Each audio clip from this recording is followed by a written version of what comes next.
If you went to college, you probably stared at this album's cover image in a dorm room at 2 a.m. If you're an audiophile, you used it to test your speakers. If you're a cannabis fan, it needs no introduction.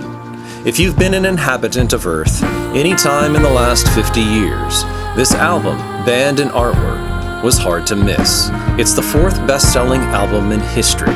It stayed on the Billboard charts for 741 weeks. That's 14 years. But why? Why did an album about madness, death, greed, and insanity become the most comforting, beloved soundtrack of the 20th century? Many think it's just a stoner masterpiece. Cool sound effects, mixed with David Gilmour's guitar wizardry, and some top-notch saxophone solos. But that's the 2D view. Roger Waters and the band weren't just writing songs, they were performing psychic surgery. There's a secret psychological architecture hidden in the grooves of this album that your conscious mind taps its foot to, but your subconscious mind is blown away by, soothed by, and healed by. This album isn't just music, it's a diagram of the human soul. Stick with me to the end of this episode, and I'll reveal how this prism-covered album holds a deep, beneficial, shadowy, and psychological secret. Welcome back to the Hologram. I'm Stewart Dixon. On this channel, we take the things you see every day, the 2D surface of life, and we rotate them to reveal the 3D depth hidden underneath. Today, we're looking at the crown jewel of classic rock. On the surface, The Dark Side of the Moon was a concept album released in 1973. It was the peak of the countercultural revolution. The late 60s dream of peace and love was colliding with reality and coming to an end. But the spirit of inner exploration was still alive. First, let's address the elephant in the room, or rather, the psychedelic elephant floating in the room. This album wasn't just written for radio, it was written for the inner ear. It's a soundtrack for psychonauts, travelers and explorers of the deep mind. This album invites a very specific kind of travel. If you listen to it in the dark, especially if combined with cannabis, entheogens, or psychedelics, it stops being music and starts being a vehicle. It becomes a solvent, dissolving the rigid, concrete walls of your 2D reality. When that veil of reality is gently dismantled, you aren't just getting high. You're walking into a vast, unexplored inner world, filled with space, light, clarity, and a bizarre, profound sense of joy. It's exactly like regaining your childhood innocence. You remember what the world looked like before you gave everything a name and a price tag. In that state, anything feels possible. The universe feels friendly. It's the great gig in the sky. But, and this is a massive but, that inner world has a deadly ceiling. Fly too close to the sun in there, and you may get burned, and you may not come back down. And right at the center of this band was a man who did exactly that. Syd Barrett, Pink Floyd's Crazy Diamond founding member. Syd was unquestionably a genius, the first to open Pink Floyd's musical door into the world of childlike wonder.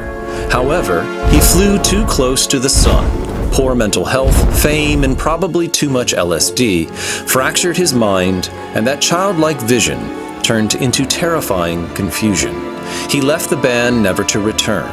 Roger, David, Richard, and Nick watched their friend disintegrate into darkness. And so, they wrote an album about it. They wrote about the beautiful, expansive dream, and the things that shatter it. Time, money, brain damage, and eclipse chart a path through a dream of madness. It's easy to think it's a depressing album about going crazy. But if it's an album about ugliness, fear, and insanity, why is it found to be so universally beautiful? Because deep down we know that the fake happy face, the everything is fine attitude is a lie. The 2D world tells you to smile, work hard, and ignore the screaming in your head. But Pink Floyd did the opposite. They turned the lights off and invited us all into the darkness. And in doing so, they created a hologram. If the dark side of the moon is a hologram, what then is the secret whole message? To find it, we have to look a little closer at the album cover. A beam of white light hits a prism and splits into a rainbow. In physics, you can't have the rainbow without the refraction. You can't have the color without first breaking it. The Swiss psychologist Carl Jung coined the term the shadow. The shadow contains all of our repressed parts we try to hide. Our fear, our rage, our unacceptable desires, our crazy.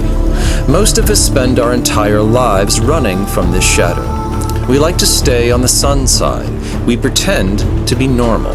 But Jung famously stated, "One does not become enlightened by imagining figures of light, but by making the darkness conscious." The holographic whole message, then, of the dark side of the moon is this: shadow work for the soul.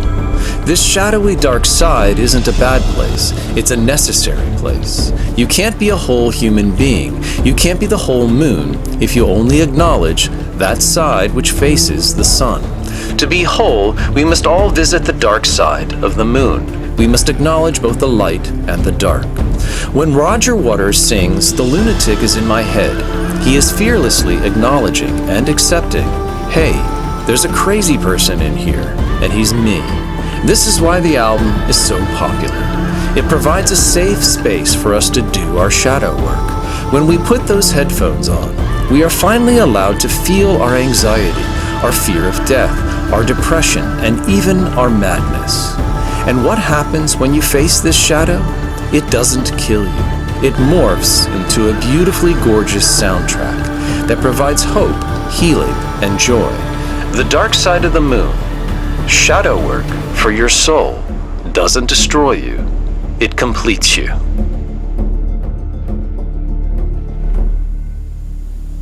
Now, what are we going to do with all this? Are we going to keep pretending we don't have a dark side? Are we going to keep smiling for Instagram and TikTok while we're hanging on in quiet desperation? Because that's exactly what the system wants you to do. It wants you to be a cog in the machine. It wants you to ignore the lunatic. It wants you to conform and just go to work. But that repression is the very thing that makes you sick. It leads to a breakdown.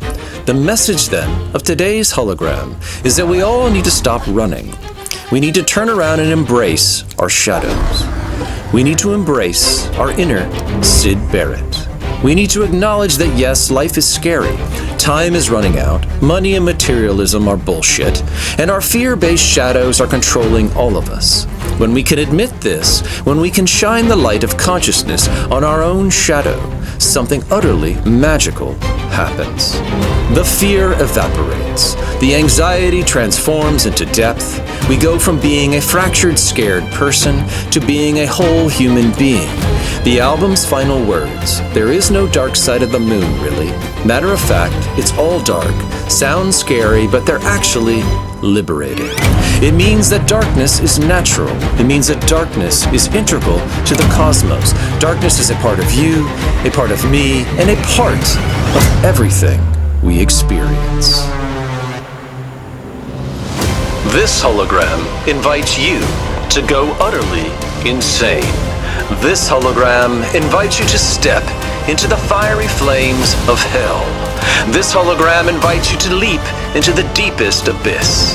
It invites you to wage war with all of your demons. It invites you to slay every last one of your fire-breathing dragons.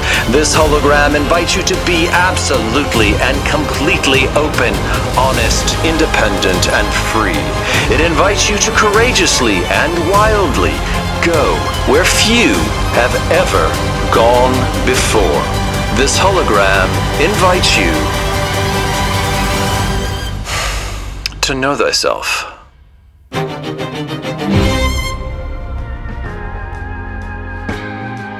If you enjoyed this trip to the dark side, hit that like and subscribe button.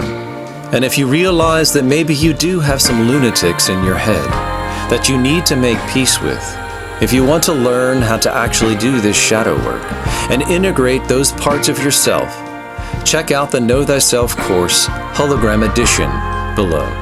Thanks for hanging out with me today. I'm Stewart Dixon, coming to you from inside and outside the hologram.